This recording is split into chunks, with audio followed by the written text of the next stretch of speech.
All right, so let me also record this. Now, I don't know if this will actually make the broadcast worse, but yeah, I'm hoping that I can use that to preserve the conversation once recorded.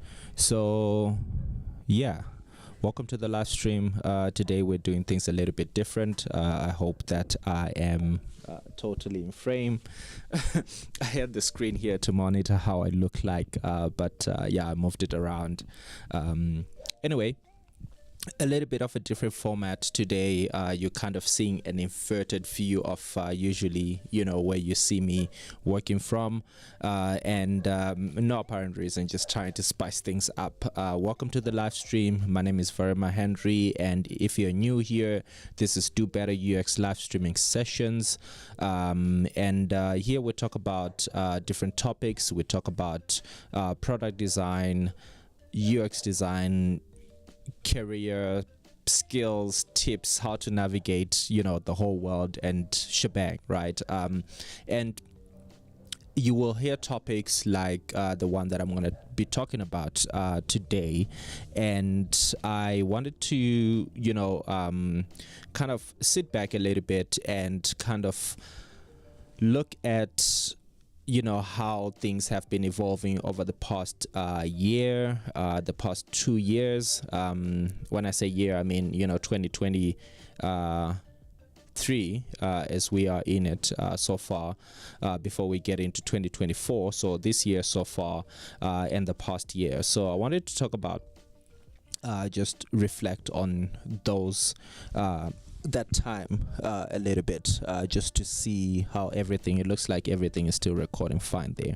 I just wanted to go back and reflect on that period of time and talk about different things that I think are highlights of my career, some of the things that were the top, some of the things that were the lowest that happened to me within this time, and where I think things are going with how technology and the UX design career market, as I experience it, obviously, right? Now, this is the great thing about this platform, is that it's really not for you to hear me blabbering about my career or what I think I know all the time, right? I'm actually inviting you to be part of the conversation. So if you'd like to be part of the community, check out our LinkedIn group that we have currently. Let us know if LinkedIn works for you. If it doesn't work, what other platforms are you interested in seeing us on? Yeah, so let me just play back to probably starting with 2 years ago. So looking at the market 2 years ago, I think, we're kind of like really getting out of the pandemic, and there was we're starting to see a shift from remote work now in 2019, when I started Do Better UX, and really getting on my own, getting out of corporate, and started consulting as a solopreneur. I went fully remote, right? And the pandemic kind of hit, and everyone was forced to go remote. But I intentionally initially went remote, right? Because I really wanted to work from home and live a certain lifestyle closer to my family, as I have a lot of young kids that I'm trying to raise and be around, at least, right? Still do a lot of work from home and not spend as much time as I would like to, right? But nevertheless, I think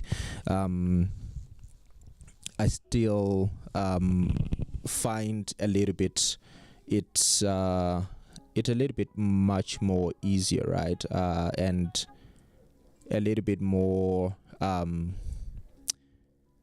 time to be able to spend with people around me. So that was the intention, that was the plan, and fast forwarding 2020, 2021, end of 2021, we started kind of seeing the whole pandemic thing kind of like ease out. Getting into 2022, the whole remote space started being more of a remote hybrid type space, and I think here that's where I really kind of saw the shift of working with certain clients, and the value of kind of dictating the type of clients that you work with, right? Because I worked with a lot of people that were kind of forced to go back to the office. Not saying that going back to the office is a terrible thing. I kind of like prefer it in some instances, in instances of kind of like doing workshops and things like that. You kind of get things smoother and much faster that way, right? But we saw a lot of drive, a lot of people losing business from just being remote, and not having that freedom anymore, right? That we kind of saw people falling into within 2020 and 2021, when we saw people migrating, going to live in certain places away from the city that was cheaper, because they didn't have to travel anymore, and we're kind of seeing people being drawn back, right? So there's a whole conversation right now on LinkedIn about remote work, hybrid work, back in the office, etc., etc.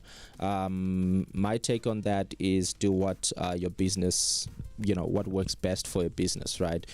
For me personally, kind of hybrid, mainly on the remote side, right? If you are within the city that I am in, or within reach, or if it is a very high stakes project, right, then if I need to fly somewhere, then I will be there for the job.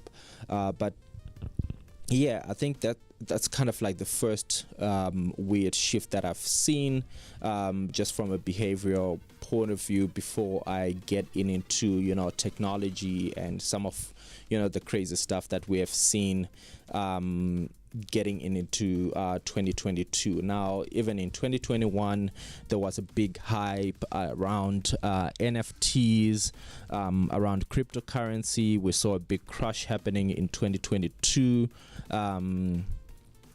in the crypto space. Now, I've never been a person who has been designing within the crypto space. I have worked within fintech and done some work there, but not within the crypto space. And I think that technology kind of shaped a part of what is now called Web 3.0, right?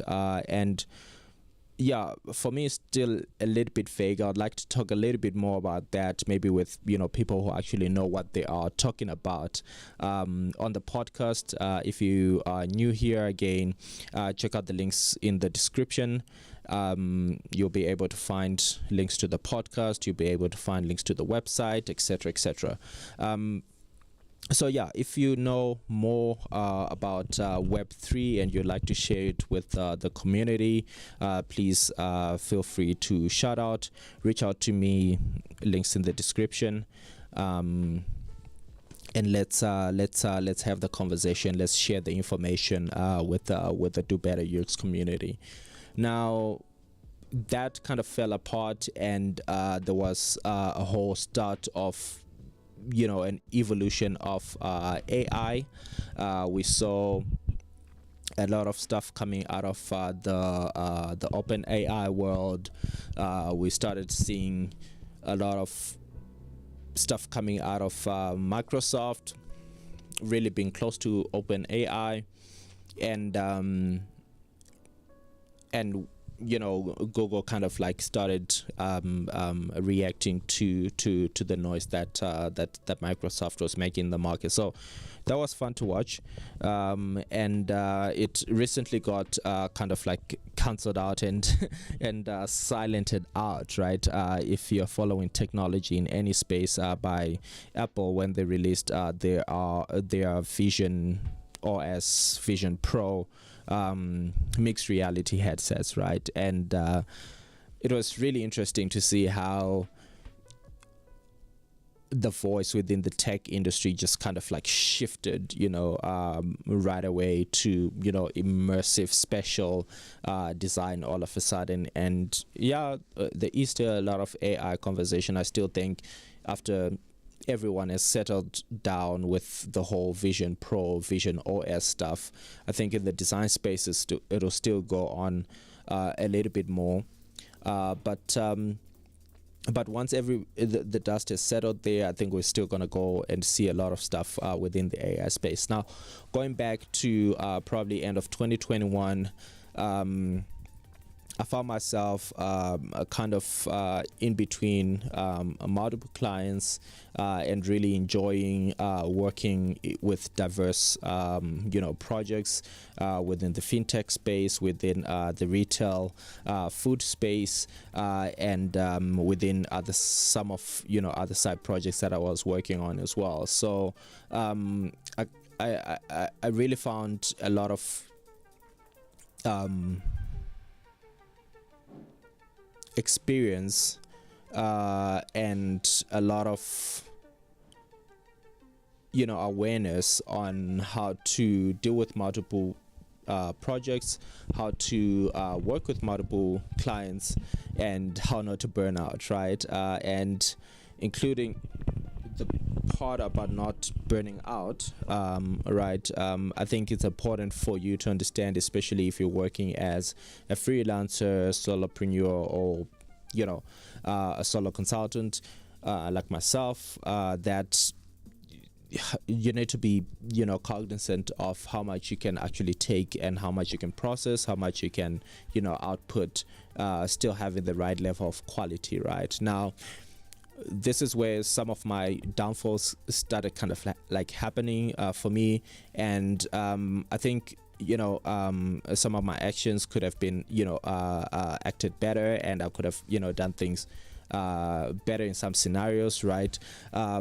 But I think I got really close to burnout. I really kind of like overcommitted myself, overstrayed myself a little bit, that I was comfortable doing, to be able to give that right level of output, and with other reasons as well, just trying to balance parts of life that are outside of work, right?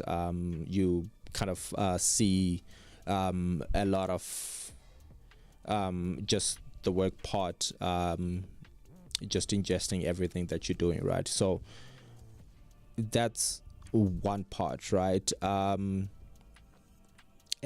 I think that was kind of like my turning point. I kind of look back to think on what is the purpose I'm doing all this, and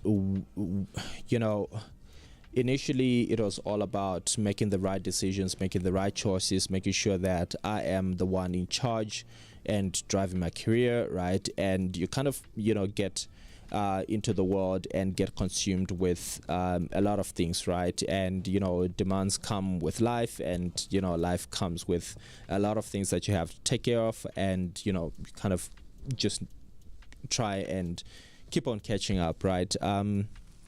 So decided to take kind of like a step back, focus on the community a little bit more, share these thoughts and kind of experiences with you, talk to a lot more people, connect with a lot more people, kind of redraw, restructure things a little bit more. So I hope that we will be having more and more conversations on the community. I have been talking to some people that you will be seeing on the podcast, on the live stream pretty soon.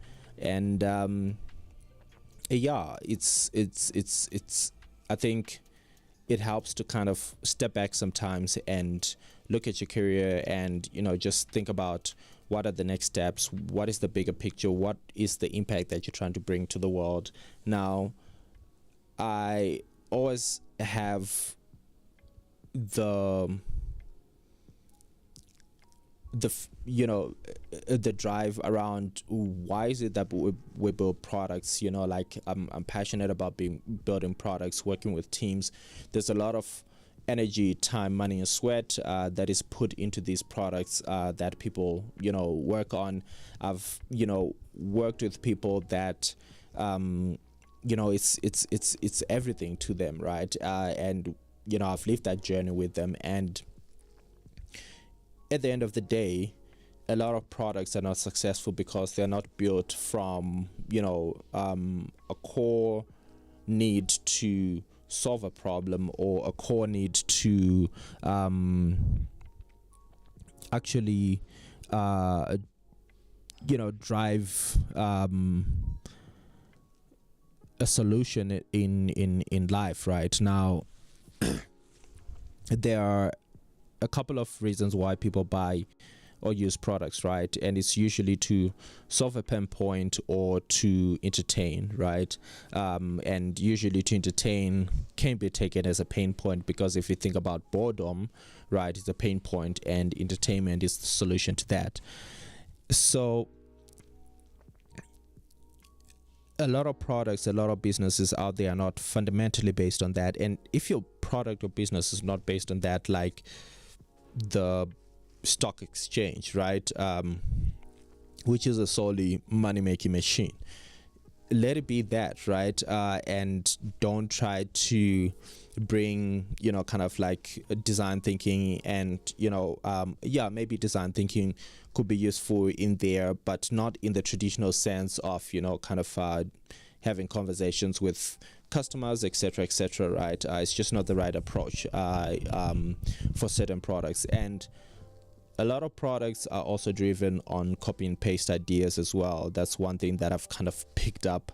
It's like that other competitor companies doing it this way, we need to do it but with a little bit of a twist, and that's just not a way to build products, right? And that's not the way that at least I want to build products and be part of teams that build products that way, right? So finding the right market fit and the right clients has always been a jiggle and a wiggle here and there, and hopefully further down this year, once I start really engaging and connecting with people again, those relationships and those projects will start coming to fruition. Now, you can see that I said something here that I'm just gonna kind of like let it come, right, and not actively go into the market and sell. Now I can go actively into the market and sell. From a business point of view, I need to keep the business running. I need to keep the cash flow coming in. But there are certain kind of like projects that I will kind of like commit to in long term, and there are some that I will kind of take on, do them properly, but know that it's a stepping stone to getting to the next biggest thing that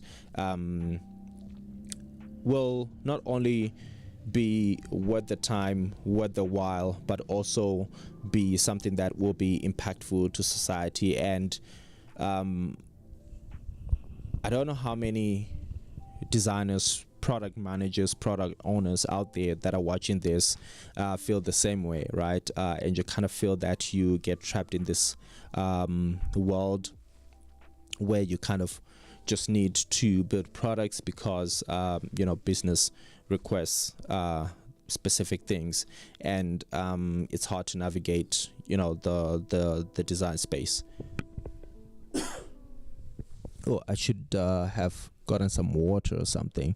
It looks like the stream is still going well, a little bit better than how I expected, actually. So yeah, now fast forwarding to later on, in most recent times. I think we have seen a lot of the conversation around AI. We've seen a lot of conversation around the Apple Vision Pro, which is something that I'm personally interested in. But there is something that a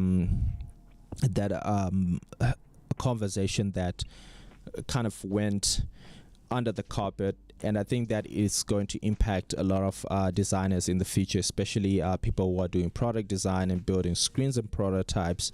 And maybe let me take a two-part on this conversation, right? So the first one was around the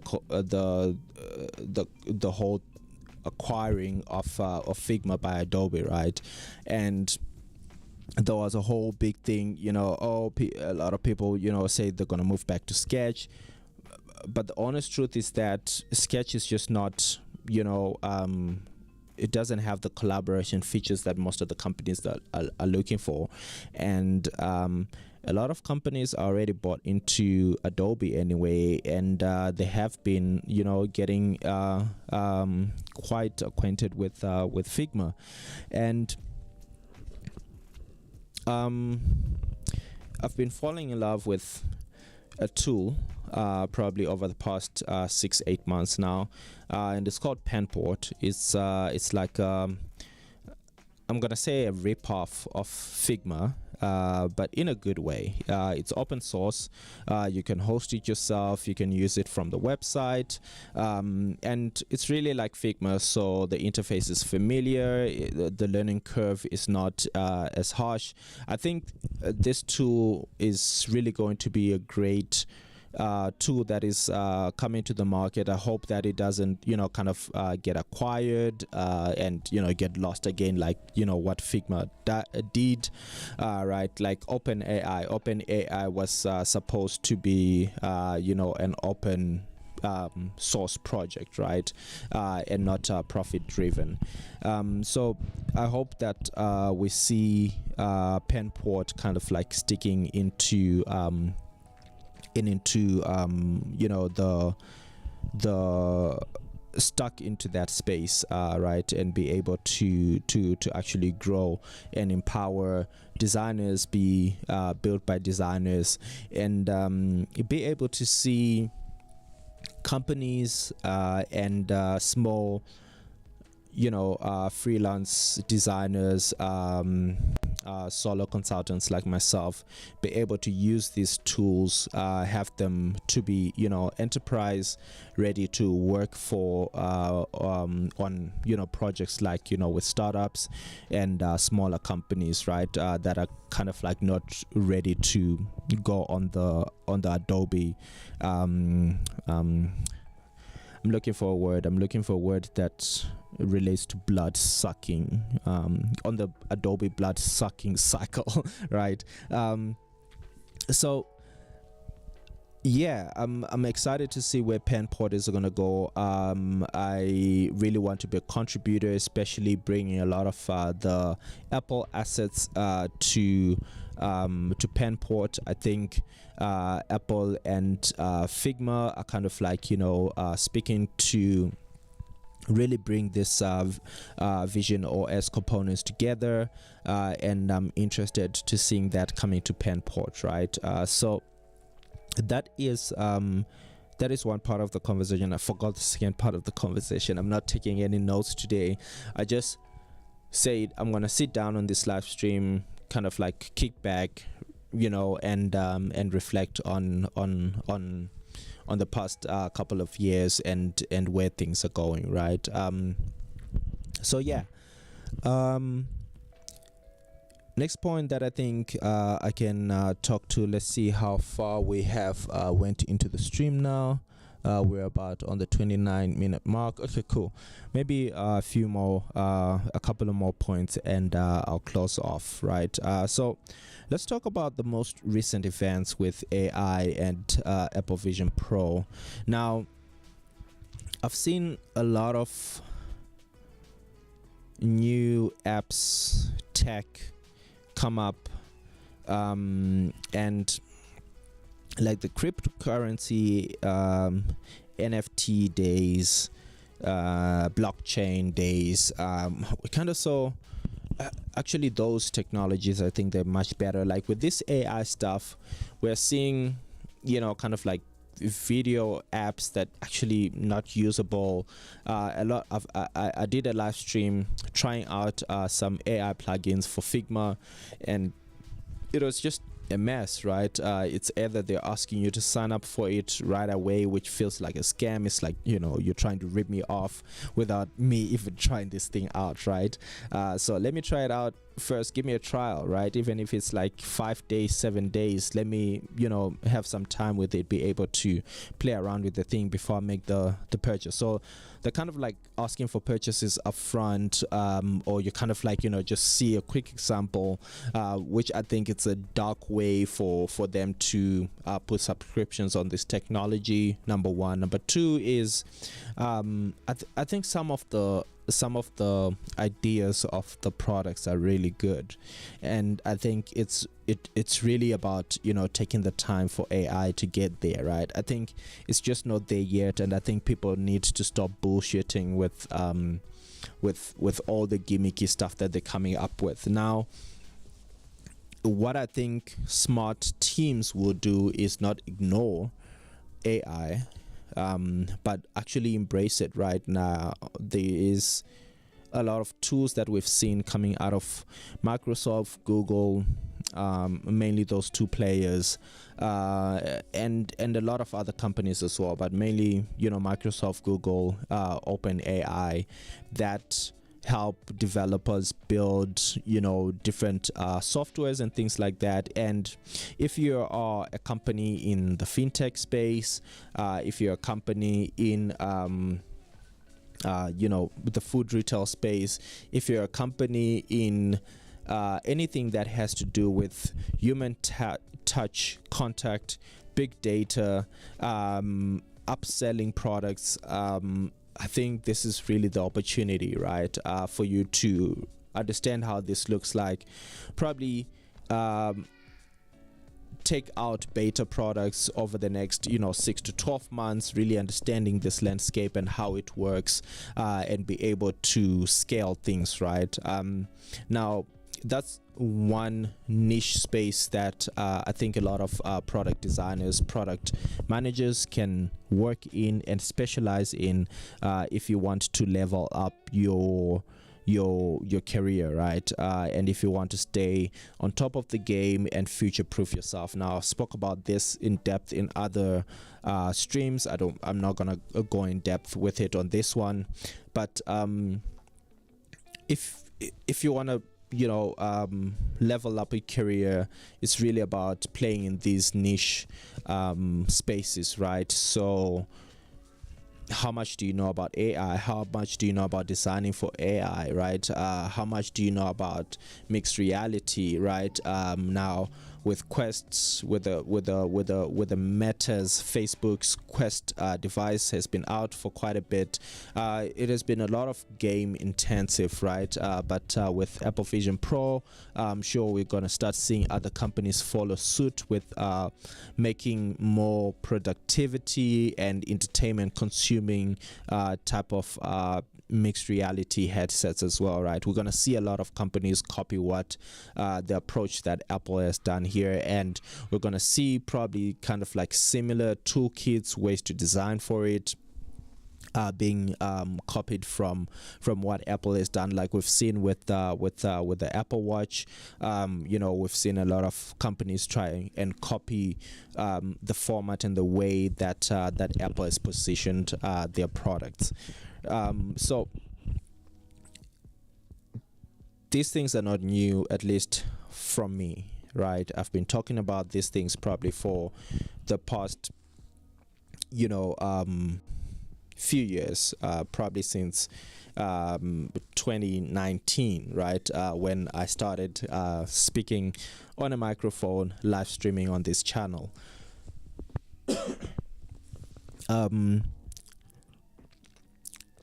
And I am a true believer that, if you focus on these things, these are some of the things that will not only help you stay on top of your career, but also help you, probably get a higher paycheck, really do work that is rewarding, because it's not just,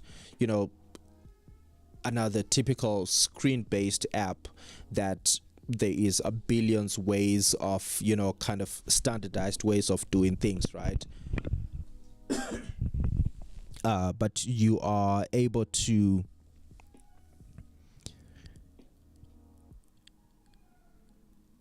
bring a certain level of thinking and bring a certain level of style that you can actually introduce to the market, to be able to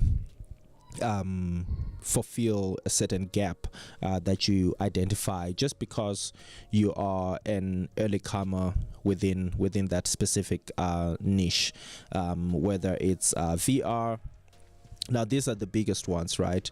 I think AI is there, but I think mixed reality is going to really spark up, because it's been there for a really long time.